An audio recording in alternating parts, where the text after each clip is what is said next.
Hər vaxtınız xeyirli olsun. Bu dəqiqələrdə Bakı Apellyasiya Məhkəməsində təqsirləndirilən 15 nəfər Ermənistan vətəndaşının məhkəmə prosesi dövlət ittihamını müdafiə edən prokurorların çıxışları ilə davam etdirilir.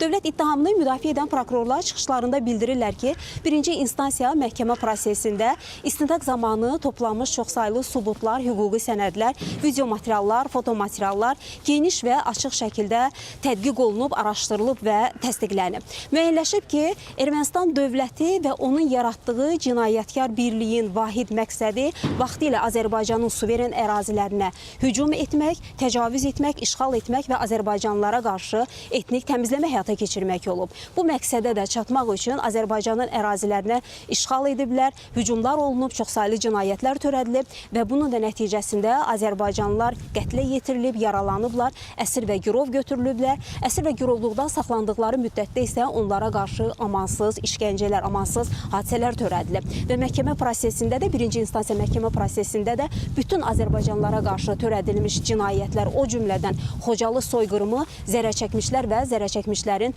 hüquqi varislərinin ifadələri ilə təsdiqini tapıb. Dövlət ittihamını müdafiə edən prokurorların çıxışları bu dəqiqələrdə davam edir və biz xəbərlərin növbəti buraxılışında daha digər geniş məlumatları da tamaşaçıların diqqətinə çatdırmağa çalışacaq. Sözü yenidən mərkəzə, studiya ötürürük.